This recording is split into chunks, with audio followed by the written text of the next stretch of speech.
Hey, everybody. Welcome to today's Power Lunch. I am so excited today because only Black people have aunties. Auntie is not in the dictionary. The proper word is aunt. And please know that educated Africa, we know that. But it is a term of endearment in our community. And so we use the word auntie, and we use it like it is. And Webster should add it. They put bootylicious in there. They should add auntie. Yeah. Yes. And so I always say how blessed I am that I was birthed by my mentor, meaning my mother. And then the additional blessing that comes with that is her village of friends and mentors and sisters. And I have one with me today, the amazing Barbara Brigance. And I am so excited to have my auntie Barbara on today. And I'm going to refer to her as Auntie Barbara because I cannot even imagine calling her anything else, because I have the utmost respect for her. And so I'm super excited to have you with me today. Barbara Brigance is an amazing businesswoman, business leader. She calls herself retired these days. Hey, Mom, your sister's on watching. But she keeps herself busy. She is a philanthropist. She's active. She's in with us from the great state of Texas. She lives in Texas. And so I am just thankful because I consider her one of the wisest women I know. There's a sense of peace that enters a room when she walks in. All of my friends, it's true. It's true. All of my friends and family that have had the blessing, coworkers, of being around her, past coworkers, because there was a time that we both were working at what is now AT&T, and have been impacted by her. You cannot be in a room and not be impacted. My marriage, my family. And so I wanted to have Auntie Barbara on today because, I call these mastermind exchanges, and I consider her one of the master leaders as well as relationship builders in my life. And I wanted her to share some pearls of wisdom with everyone who is watching this live, as well as those who will watch the replay. So welcome, Barbara Brigance. Thank you so much, Sean. I consider it an honor, as I have watched some fantastic, phenomenal women on this broadcast. And I tell you, dropped some great seeds of wisdom, because you're never too old to learn. So I picked up a lot of hints. Proud of you and the PowHER network. Proud to be a member of the PowHER organization and have met and fellowship with my fellow sisters there in Milwaukee. You've just built a fantastic base there that has made the change that I hope America gets to, because you've done some fantastic things with bringing the community together there of all cultures. And that's what it should be about. And so I just hope that somebody looks at your lead and says, hey, wait a minute, we've got to extend that. So thank you. So, I don't think that I've ever asked about the beginnings of your career. So talk to me about that. So talk to me about, because I came in the towards the middle end. Yeah, you were one of our community network babies. Yes, absolutely. I was. My career actually started. Actually, I've been working since I was 12 years old. Wow. So I can use the language and say I'm a hustler. Okay, come on. Bottom line, worked 8 years for Sears through high school and into the earlier years of my marriage, and then had the opportunity to move over to the phone company, which was Southwestern Bell. Started out as a service rep, and going back to Sears, one of the stories that I tell is when I first went in to interview, when Black people go in to interview for jobs, they always want to give you the low-level, entry-level jobs. So I had on my Sunday best, went in for the interview at Sears, and the kind gentleman wanted to give me a waitress job in the cafeteria. And before I knew it, I spoke up and said, sir, I'm not dressed to work in a coffee house. Tell him. I have ambitions to be on the sales floor. Mhm. And after he stopped laughing, he said, "Let me get back to you." And Mhm. my first position was on the sales floor at Sears Mhm. here in Houston. Mhm. And I gleaned a lot from that because I always love to greet people. Mhm. And when you Mhm. talk about communication, relationship, and culture, it's all about relationships. Mhm. Mhm. And met all kind of people. And Mhm. as I sit and think about today's world of racism, Mhm. um, even fought racism there because Mhm. there were certain ethnic groups that came in that didn't want me to wait on them Mhm. because I was a black young lady. Mhm. And I really, as I think back over things now, I was really proud that my coworkers who were of other persuasions refused to help those people because it didn't Mhm. make sense. So, Mhm. the racism and the struggle, it's been around for a long time. But then, going to AT&T, going into customer service, Mhm. uh, and as we were joking before the broadcast, there's just Mhm. something that's inbred in you when you're a service Mhm. representative. You Mhm. always say, "May I help you?" Mhm. And I've had a habit I've had to break over the years because I show regret and I will verbalize regret even when I'm not even involved in something. Right. My husband, Wesley fusses. He's like, "Why are you apologizing?" And I'm like, "It's just That's our innate training. in me." That's Right. training. Yeah.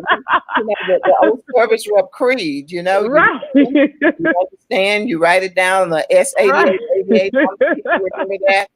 And you represent the company. Right. So the first Right. line of defense is, after listening and understanding, is to apologize for whatever it is Mhm. and Mhm. then move to fix it. So, And I'm so thankful for that because I think that even help, as I think about as an entrepreneur now and as a woman who is focused on being a champion for other women, it often surprises women. And I don't feel like it degrades me in any way to exactly. apologize if Exactly. if I feel like I've done no wrong. If anything, I'm trying to mend Yes. whatever it is, Yes. and to your point, I'm trying to troubleshoot whatever this problem is so Exactly. you can get the resolution. And so and that's one of the attributes to me of leadership is as the leader, I'm going to take the lead on whatever this is. And if it takes me apologizing, I'm fine with that. Right. It's almost like, Sean, they turned us into fixers, if there's such a That's terminology, good. a fixer. Because Mhm. in my home life with my husband and my children, and people that I encounter, when I hear and a lot of times I've learned that people just want you to listen to them. But Mhm. the training in me, the compassion in me turns me into a fixer. And I Mhm. can't Mhm. listen to you without attempting to figure out some way to help you or to fix whatever's going on, as you've said. But that's Right, right. basically my career with AT&T, and I was so fortunate and blessed to be one of the founding members of the early Black telecommunications professionals here in the Houston area, which was called the Network. Then we went to Community Network. And as you said, employee ERGs, and now I think they've called them something else within the company. Yeah, yeah. Mhm. The crux and the basis of the organization was to give us the training that we needed for promotions to Right. better our life, for us Right. to have the opportunity to advance within a major corporation. And it was a struggle. It was Mhm. a Mhm. struggle, even Mhm. in breaking the glass ceiling of upper management, and I mean the CEOs, COOs, understanding that we were an intricate part of the company. You still had to deal with the low level management who refused to take the initiative to follow what the upper management was bringing down. You know, and I was fortunate enough to be the president of that organization for 8 years. Yes. Yes. Mhm. We did a lot of good things, and I cannot sit here and take all credit because one of the marks of a good leader is to learn to surround yourself with people who have gifts, that can get us all to the goal that we want to go to. So I had a lot of good people, your mom, several other people who had talents, I mean, extraordinary talents. From my brother Tyrone Amrani, who was a brilliant writer, uh, Mhm. and could edit, took over the newsletter to get the word out. You know, your mom, Nisa Kalmis, and several others working to promote our conferences where we would come together and train ourselves on what we needed to advance in the workplace. Mhm. Finance team, Mickey Burton, who came on board. So, and I know I'm not calling everybody's name, but we had 36 chapters, Mhm. uh, Yeah. educated. Right. Yes, I was on the board of the Wisconsin chapter. ma'am. So Yes, ma'am. parliamentarian. Yes. Yes, Yes. ma'am. Yes. Yes, ma'am. So, you know, where you say it takes a village to raise a child, it takes a Right. village to promote a culture and to Right. carry forth an agenda. Right. And I was blessed to have that village during my 8 years. Now remind me, because I don't remember and I don't want to misspeak. Were you the president at the time that all the ERGs merged when we went through the mergers? Yes, I had the honor. Yes. Um, Yes. Michael Uh-huh. Michael Brundy, who was my predecessor, did one Mhm. merger, but everything Mhm. after that actually fell into my administration. And Mhm. it was really interesting because internally, as a culture, I think we're still segmented. Mhm. When I Mhm. say that, you know, every ERG that came in had their own beliefs. Mhm. And it was like, we're all Black people. Mhm. Mhm. We all have the same goals. And when we started looking Mhm. at our bylaws and our business plans, they were all the same, but it was Mhm. relationship piece Mhm. that was a stumbling block. Mhm. Egos. Everybody can't lead. You know, my Mhm. mom used to say there's always too many chiefs and not enough Indians, Right. you know, when you're trying to establish something. So yes, Right. several mergers. The last one was the one with AT&T Mhm. organization. Right. But we got through it. We got Yeah. through it. Go ahead. I was just going to say, for those who don't know the history, so my mom and I, we are in the Midwest. So when my mom started with the phone company, which is like what any of us that work there at any time call it, she worked for Ameritech, which was a 5-state: Illinois, Indiana, Michigan, Ohio, and Wisconsin. And then Ameritech, well, first she worked for Illinois Bell, and then all of those 5 states merged and it became Right. Ameritech. And Auntie Barbara worked for Southwestern Bell, which eventually became SBC, and also included the West Coast. Right. We became And, SBC after the Pactel merger. It was yes, yes, Southwestern Bell, then Pactel merger, which was SBC, and then the Ameritech merger, I think, right, bought in SBC. And then there was right, also the New England merger, exactly, Southern New exactly, England, which brought that in. right, Then we went to Bell South and right, brought that in. And I think the final one was the AT&T, and I may have right. missed one, but I think that was all of I them. think you called them all. And so then eventually SBC, after it did all of those things domestically, acquired AT&T. A lot of people Right. don't realize that's what actually happened. So they can move internationally. And so all of a sudden then our individual ERGs became this one behemoth ERG.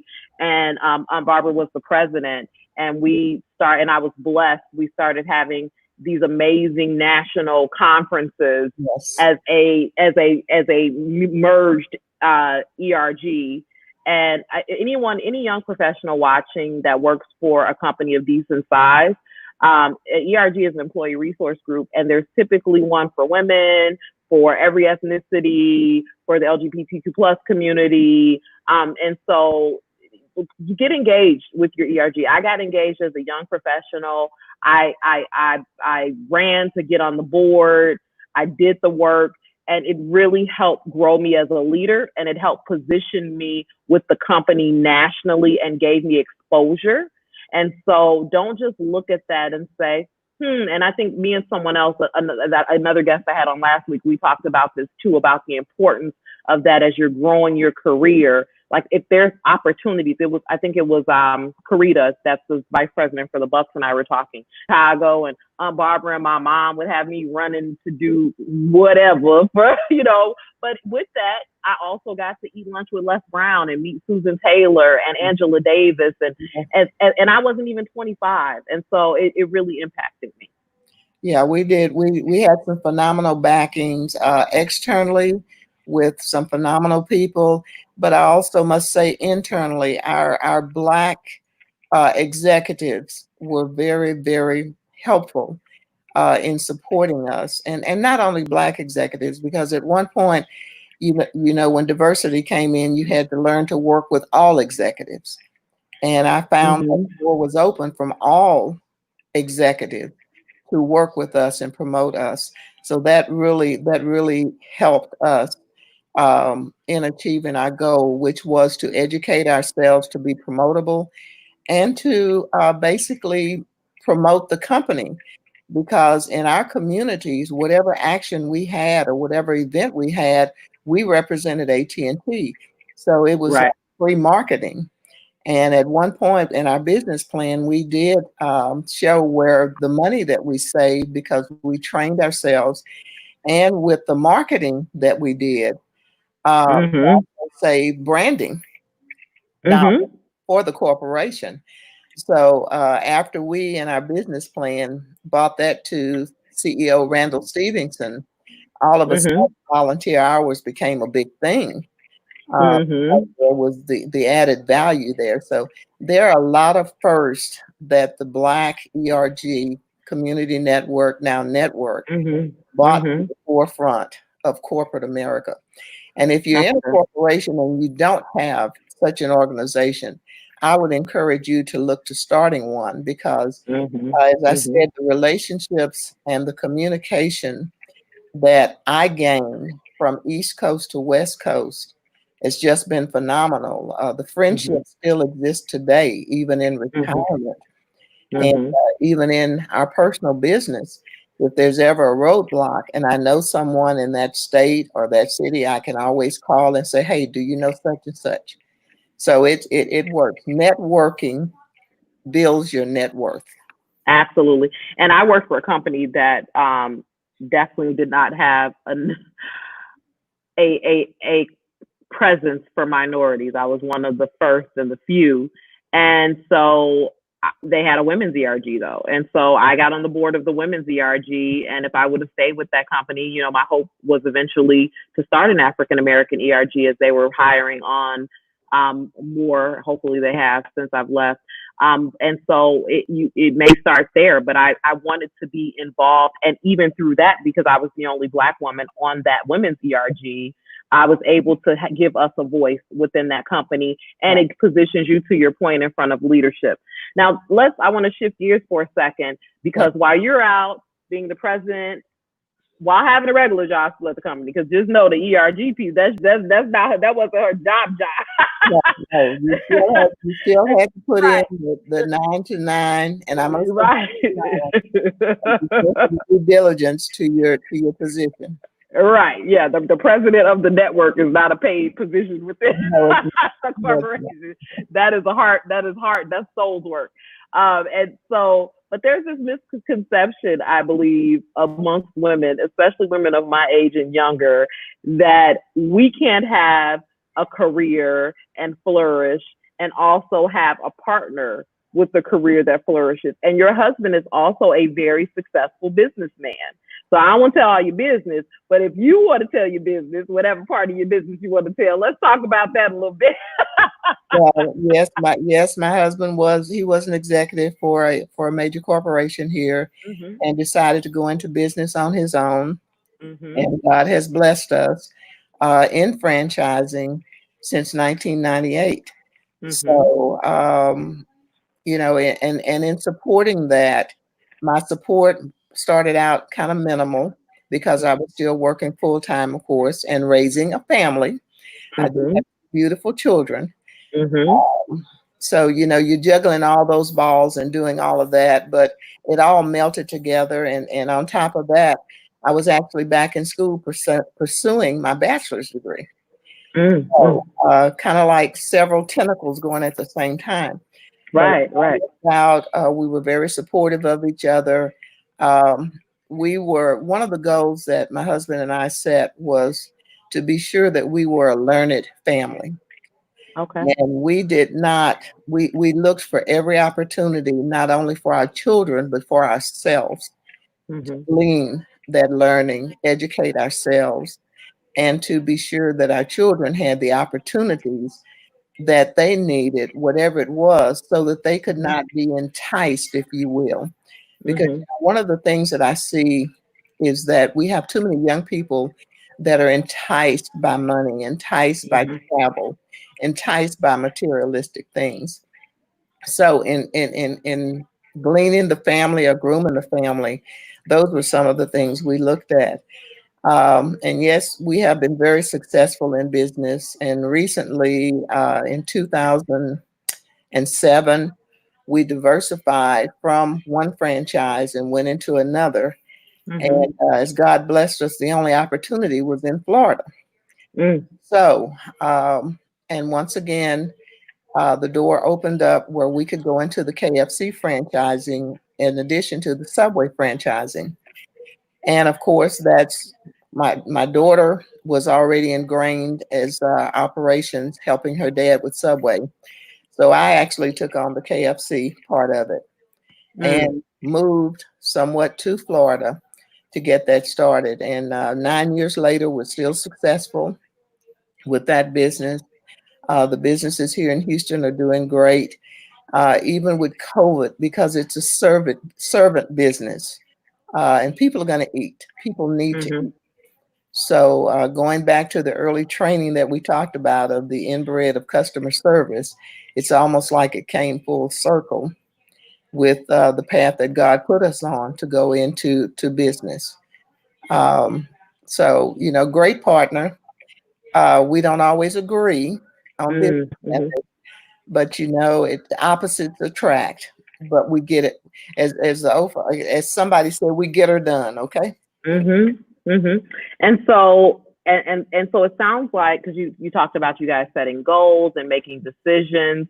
It sounds like communication has been key. So that conversation of, I think I want to go back to school while we have these kids, and you're owning these, you buying KFCs, and I think you had some Subways and things Yeah. like that. Like, what does that look like? Like, give the ladies some pearls. Like, how do I approach? Like, if I want to tell Wes, like, okay, I'm gonna go back, I'm gonna go get my master's degree while I'm running this business. And like, how does that look? Give us Well, some wife wisdom. it's all in planning. My husband is my high school sweetheart, and we Okay. married. Right, we came out of high school married, and both continued to pursue our college education. And once Mhm. we started a family, bottom line, it was okay. I'm going to sit here with the kids and do the family thing or do the nurturing thing, but I want you to go ahead and pursue your degree. So Mhm. he actually continued in college. And the other factor was that we were truly blessed that the companies that we worked for had an education Mhm. reimbursement program Mhm. Mhm. that we took full advantage of. Mhm. So, Mhm. at the point where he finished his degree, and I actually went back to go to school to finish my degree as a challenge to my daughter, to show her that you can do multiple things and be successful. But Mhm. yeah, the communication was there, and he became a helpful partner in taking over the household duties and doing what he needed to do to support me while I went back to school, which is what I did for him. Mhm. Mhm. So, it's about that, as you said, communication, but really having that relationship and respect for each other's goal Mhm. to want Mhm. to see each other achieve and progress. Mhm. Uh, you know, If I, I've always said I never wanted to be a star. I always wanted to be a star maker. So mm, I'm really a background person, and your mom can Mhm. tell you. I don't want to ever be out front. Mhm. I take joy in seeing the fruits of the labor. We talked about seeds, the seeds that you plant in people, and the leg up that you may give someone. straightening another queen's crown when it's Right. crooked without Right. having to say, oh, your crown is crooked or criticized. Right. Right. Right. And isn't it interesting because I just innately in what I do for a living, I'm in the background for so many people trying to help, well, not trying, but hopefully helping them take their ideas and dreams and visions and make it a reality.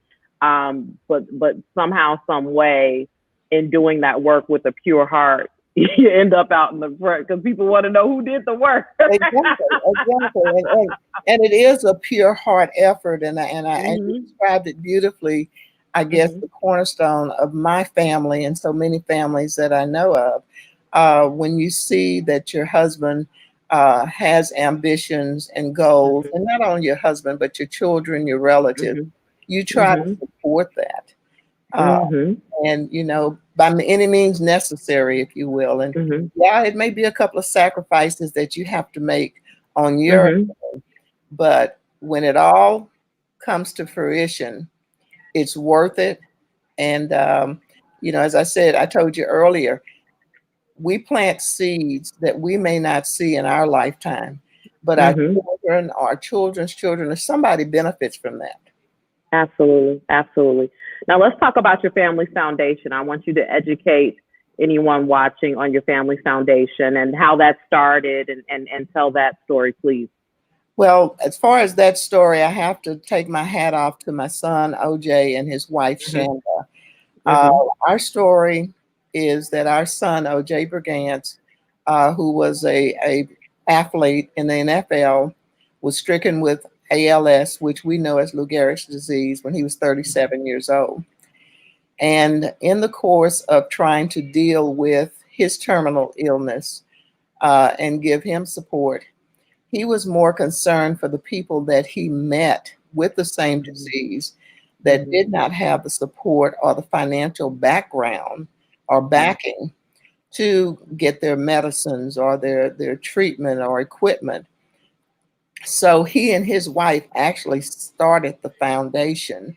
Mhm. And I am just privileged to have to be a supporter, contributor, my husband and I, Mhm. to Mhm. that effort, to our pals, which we call them people with ALS. And it Mhm. has grown. It has grown tremendously. It's brigancebrigade.org. Mhm. And the fundraising is primarily done by he has a board of director. I mean, he has almost everything. Baltimore has not, I can't say anything about the city of Baltimore, anything but good things about the city of Baltimore in supporting him, not only because of his athletic career with the Baltimore Ravens, but what Mhm. they saw him doing from a humanity standpoint Mhm. for the people there who were with who had the disease, and Mhm. also nationwide. Mhm. The foundation has gotten recognition.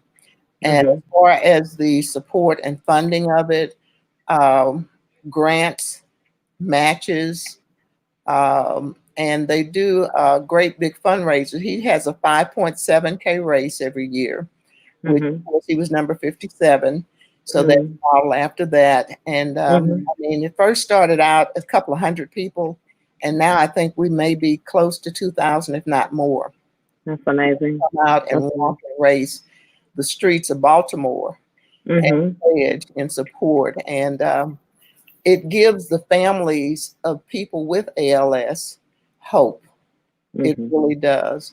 So Mhm. I encourage anyone online that has not looked at it, please go out and look at brigancebrigade.org, at the wonderful things that the foundation is doing. And ALS has no bias, Mhm. no culture, no age group. Um, it's just a horrible disease.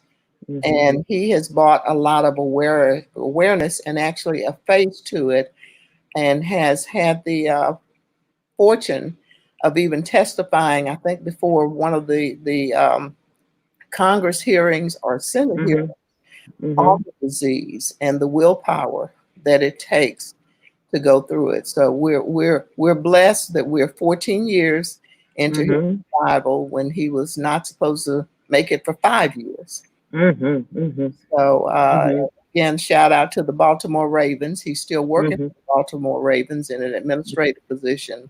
That's amazing. Mhm. Um, I had to tell several of the executives there, as well as the owner, Steve Biscotti, it's just amazing to me how men have loved him.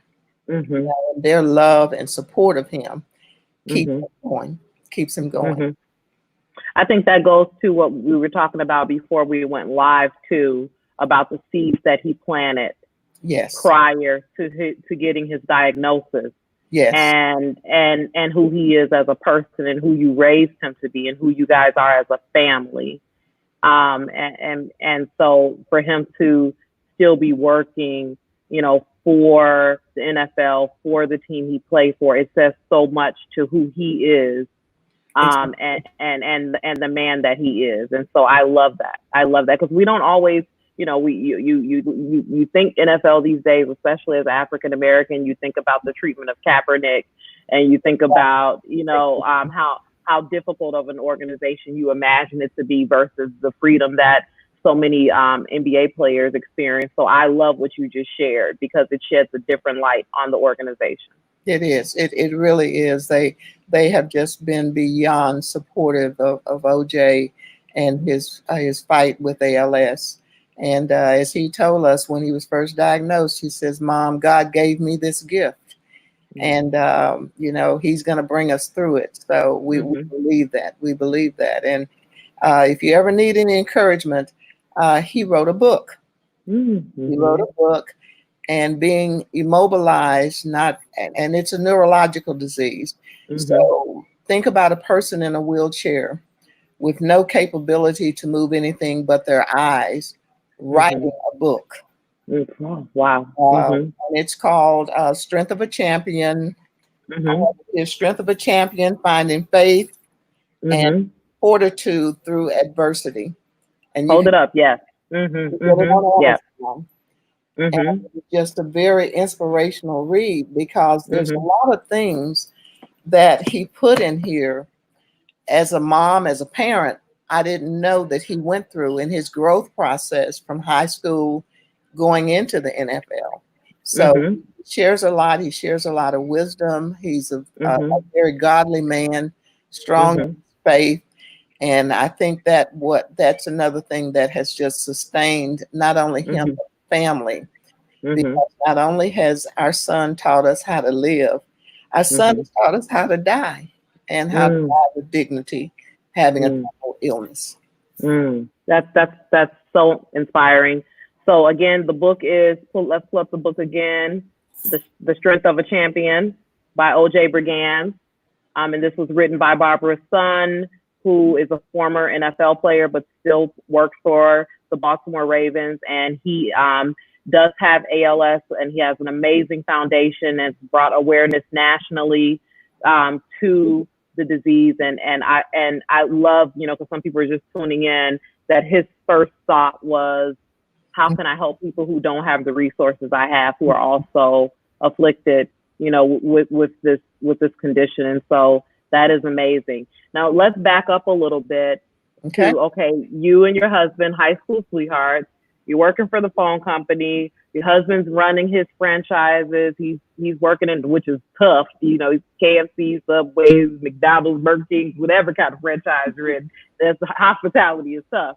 And then you have this son who is, and you have a daughter, Yeah. and but you have this son heading to the NFL. Like, you're watching him grow athletically. How does that feel as a mom? Because somebody's watching and they playing momager on the sideline, and the fools are calling. How Oh do they wow. navigate? And somebody is telling them, "You got a champion." What does that talk like? We never missed a game from Little League Mm-hmm. up until the NFL. It is a sense of pride to see him grow and to achieve his dream. I Mm-hmm. never forget, he was about 7 or 8 years old, came into the house tossing a football, and Mm-hmm. basically said, "Mom, this is my dream. This is what I'm going to do in life." Mm-hmm. And through God's grace, Mm-hmm. that's the direction he took. And I will Mm-hmm. also have to say that he was an academic scholar. Mm. So his coaches dubbed him as one that not only was athletically inclined, but academically inclined. Mhm. And, it was just an achievement to not only play football or play an athletic, but to have Mhm. a mindset and to think Mhm. athletically from an academic standpoint. And Mhm. he he was rewarded. He got a full scholarship to Rice University. Mhm. At the time, very few blacks in Mhm. my day went to Rice Mhm. University. So I had to, tell the history story to him of Rice University and how proud I was that he was in a prestigious university that didn't always open their doors to blacks. Mhm. Um, Mhm. it was a great feeling for my husband and I to see that his dream fulfilled, to see him prosper in a field and in a job title, if you will, that, a lot of times I think most of the people think that people just want you because you're a jock. Mhm. Mhm. Have Mhm. an academic mindset to watch your finances, Mhm. be a family man, and Mhm. do the things that you need to do to propel yourself and prepare yourself for later years was also one proud accomplishment of my son and my daughter that we're Mhm. proud of. Uh, Mhm. didn't take anything for granted. I'm going to say they were visionary, so to speak.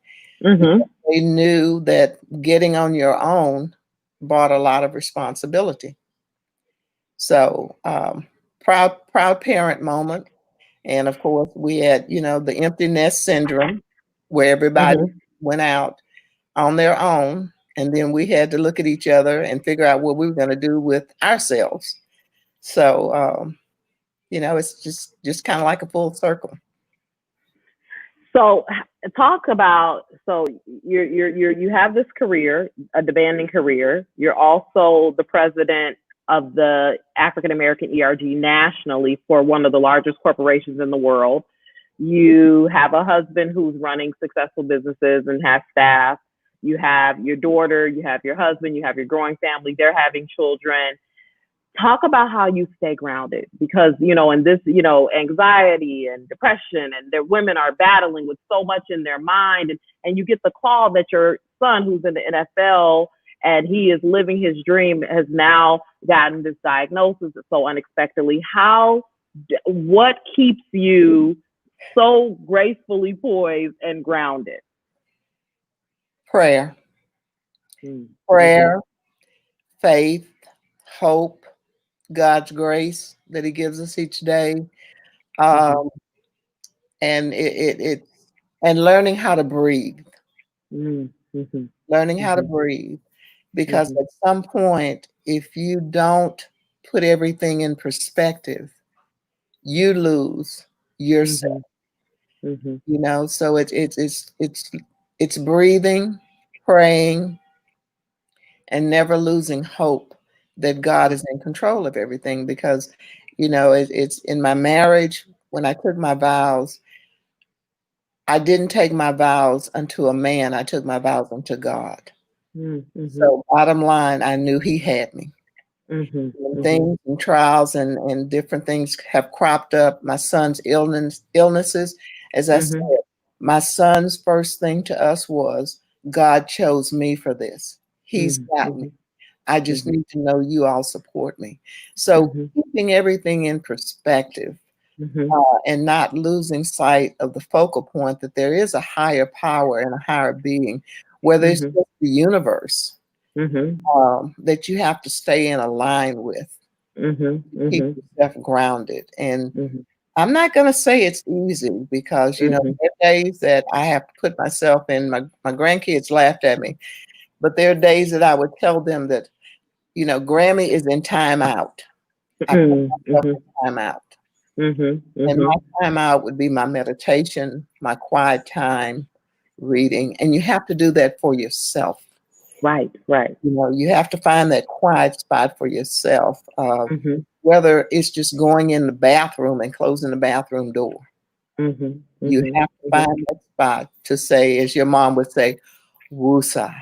Right, right.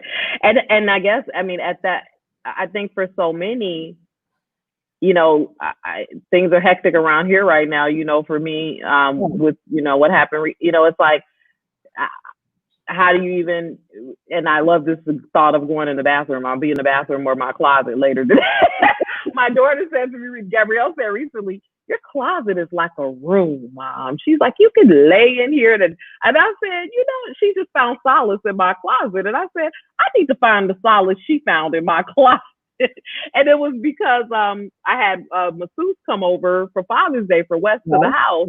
So we didn't want to disturb him. So we went upstairs. And I go upstairs and I can't find the girls, and they're in my closet. And so they're like, we figured this was like the quietest place. And they said, and we decided we love it. But what I was going to ask is, like, I think for me, I've struggled admitting, because at times I had a mentor tell me once that, my 25% is most people's 100%. So I've had a hard time admitting when I need to put myself on timeout. Right. And so it's like, and sometimes I'll wait until the signs, my mind to get out of hand. Like there has to be some physical attribute happening for me to be like, oh, you need to go on timeout. And so how can we get ahead of that as women? First of all, take your cape off, Superwoman.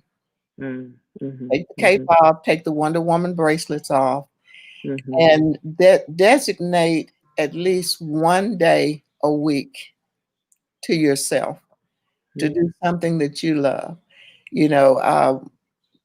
For me, it's going to get the nails done, or going to get the hair done, or getting a massage, or it may just be a day that I will wake up and decide today is a day I'm not doing anything. Don't feel guilty. No. And don't feel guilty. No. I'm not cooking. I still cook. I still clean my own house. I don't have a housekeeper. But today is the day that, it's the me day. So I will plop myself on the sofa with Netflix, movies, or anything, and and you have to do that. You have to do that. Right. And it's funny you say that. Mom and I had a joke this weekend. So she said something about her aging and me taking care of her. And she said something about one day about me having to, and Kalisa was with us, and she said something about me one day having to change her every day. And then Kalisa looked at her before I could get out and said, Sean gonna pay somebody to do that. And she said, what? She was like, you're not fair. And I said, Mom, I pay people to clean my toilets. You don't think that? No. So I think I just wanted to say that because you got to know, to me, that is self-care for me. Yes. And my mom's like, I never paid anyone to clean my house. I said, well, that's okay because that's therapeutic for you. But I find no therapy in that. And so I'm like, you got to figure out what works for you. Exactly. And you bring up an interesting point too, because at some point in all of our lives, we will become a caregiver. And I had to care for my mom, my dad, my brother fell ill. And it's not an easy task to be a caregiver. But I was raised in a family that family takes care of family. Absolutely. I told her she'll be at the house. I said, you'll be at the house. I will be watching and vetting. And I said, and I'm going to get it marked Monday and a half, Tuesday and a half. I'll be like, why she got on her Tuesday and not her Tuesday and a half clothes? I said, I'm going to have it all mapped out, girl. You got to continue to do the basic things. Right. We're blessed as baby boomers to be in an era where there is great health care. For us if we should need it. But it always helps when you have your family near. Absolutely. So she calmed down once I told her she'd be at the house. I said, don't worry, we're gonna have a whole wing for you. It's gonna be okay. You're gonna be right in the house. I wouldn't let you. I worked in senior living I've traveled this country walking through senior living facilities. Right. So I have no interest whatsoever, and met with the CEOs of most major senior living companies. And they mean well, but I know the math. I've been to the American Healthcare of America conference on Capitol Hill, been a part of the PAC. I already know how that works. So no, you ain't got to worry about that.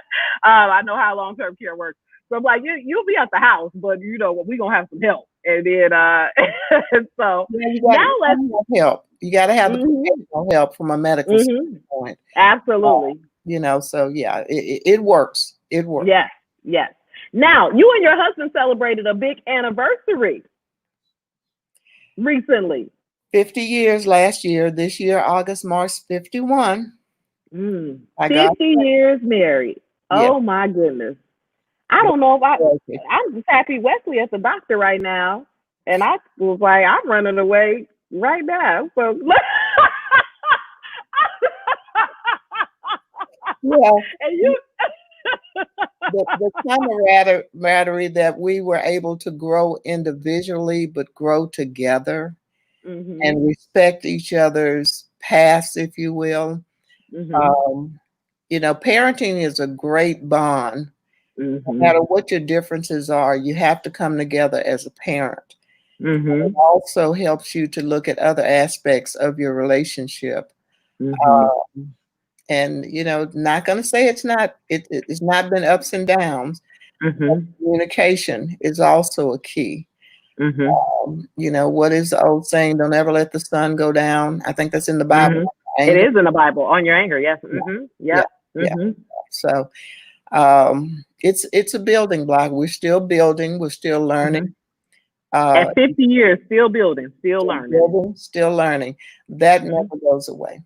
That never goes away, because as the time changes, the economy changes, you have to change with it. My husband is an IT guru and computer programming. That was his background in HR.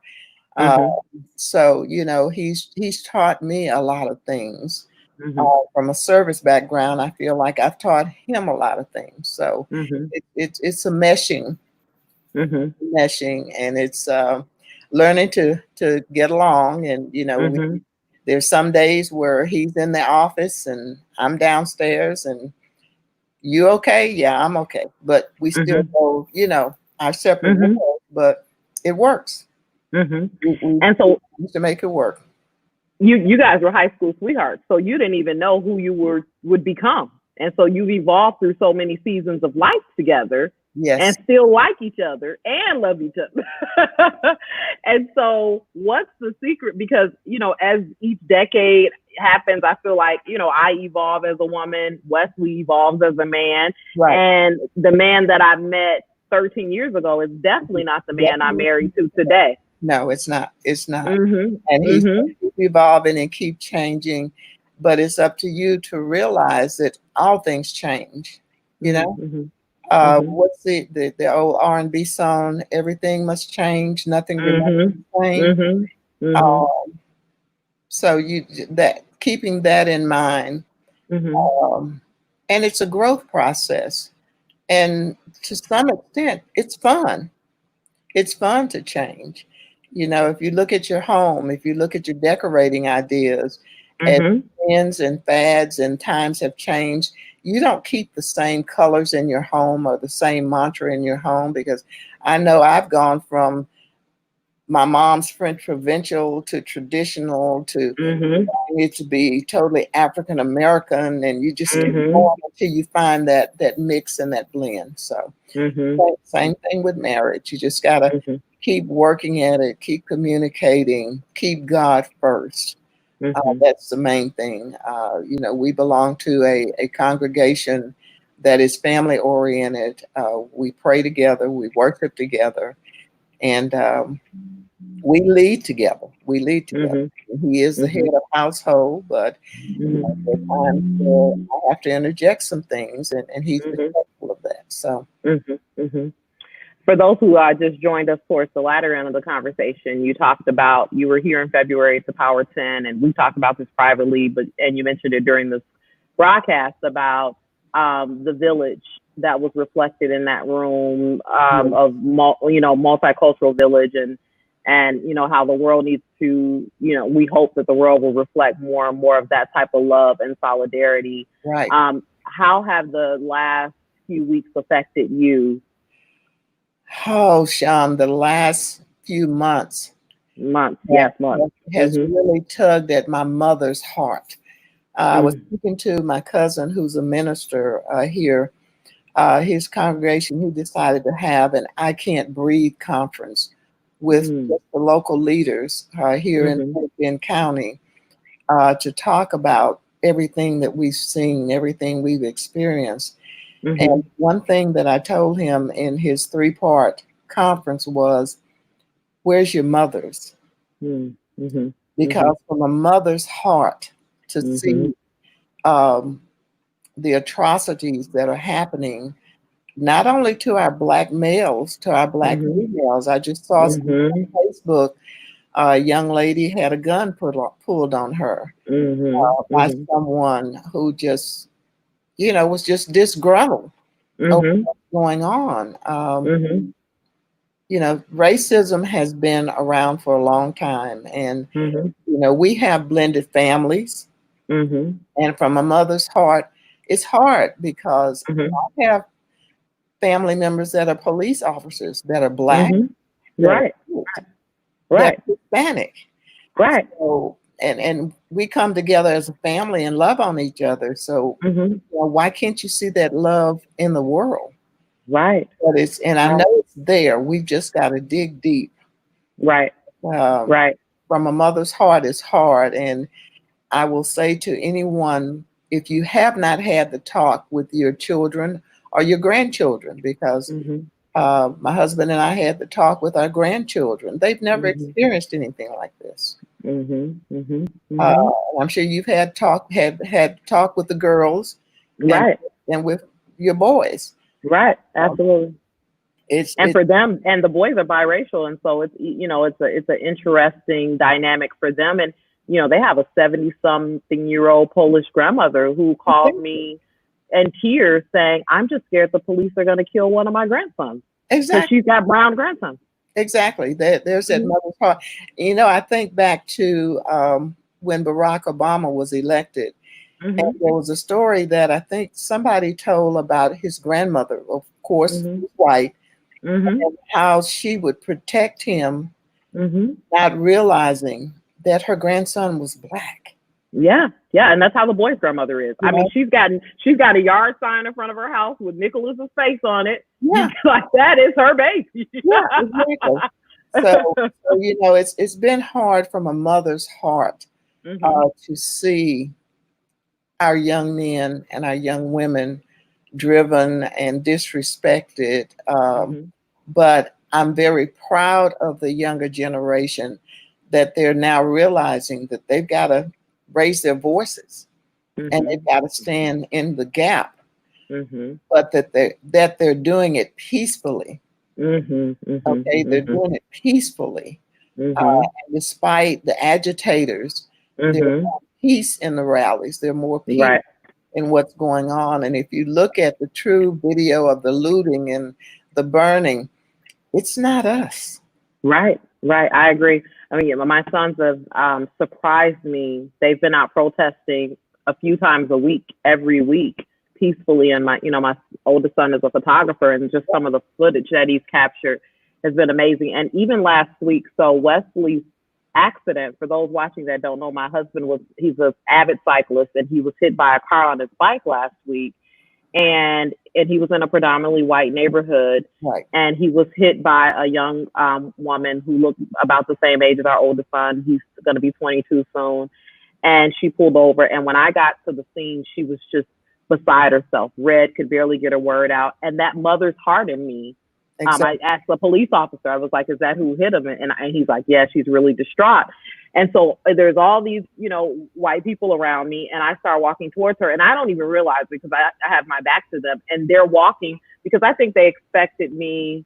I don't know what they expected. So, Well, I can tell you what they expected. They mhm, expected what they think we are, right, this aggressive, violent right, black women. right, Right. But my initial was, are you okay? I need you to breathe. I Right. need you to calm down. He got on the ambulance with his eyes open. He's going to be okay. He's Right. a minister. He would want me to pray for you. I hugged her. I was like, your parents are going to, all they're going to care about is that you're okay. That's what insurance is for. It wasn't, and so I'm calming her down. I'm like, we're not, spiteful people. Right. And so I just wanted that baby to be okay. And when I turned around, that group of people was looking at me, and one of the men shook my hand. He's like, that's like the most admirable thing I've ever seen. And it's like, no, that was just the human thing to do. I wouldn't have cared what if she was black, purple, blue, And Sean, whatever. I think that's the point that's missing in all that's going on, is that we are one of the most congenial and humane, I would say, races. Not away from anybody else, but we're forgiving, we're loving as Black people. We just all want to get along. Right. Okay. You get in where you fit in and you make the best of it. So, I applaud you for that. And I can just visualize the crowd just waiting to try to pull you off of her. Right. Exactly. Description. But that's not what it's about. It's man's humanity to man. And I think that's what we need to hold up and to move forward as our goal is, let's just treat everybody the same, because, hey, we all bleed red blood. We all breathe oxygen, and we're all created the same way. It's like somebody years ago said something that I loved about, we're all just a box of crayons. And it takes that shade, the different shades of crayons, to build this beautiful mosaic. I love that. We're all just a box of crayons. It doesn't matter what shade, as a kid using crayons, you learn to manipulate those shades. And when you look at the picture, wow. So it's all about humanity, and it's all about loving one another. And I tell you, I've had more texts and more Facebook posts from people that I've worked with, people that I've encountered. Are you okay? We love you. We don't see race. We just see your heart. And that just, it helps. But from a mother's heart, I pray for all of our generations. As you were saying that, it made me think about that quote also that talks about broken crayons still color, because there are parts of our community that, based on systemic racism and years of oppression, that are broken and are struggling with mental health issues. And, because the first thing that'll be said is, what about the blacks killing blacks? And what about this? And what about that? And it's like, but those broken crayons still color, and they still make up that mosaic that you're talking to. So what can we do from a humanity perspective? I say this quote now, I feel like at every power lunch, to build a longer table, not taller fences, because it does me no good. I realized this as soon as I became a mom, like, yes, my kids will be okay, but if one of those broken crayons that's not okay accidentally has an interaction with my kid because I didn't take action to help the broken, then I circumvented the whole process because I was building fences that couldn't keep it out anyway. But one thing about the broken crayons, they're only wax. And if you take just a little bit of heat and care, you can put them back together again. That's good. That's real good. You put them back real together. Good. And at the long table that you described, everybody's trying to figure out, with the long spoons, how to feed each other. You only just look across. Don't look next to you, but look across. Take that long spoon and feed across. Everybody can get fed. That's so good. That's so good. Well, that's our time. Thank you so much. This was again, I'm honored. I'm just so good. So good. I'm honored, and I know the people watching have been impacted and inspired. And get the book, Strength of a Champion by O.J. Brigance. I'm going to go on Amazon, order it right now. I can't believe I don't have it.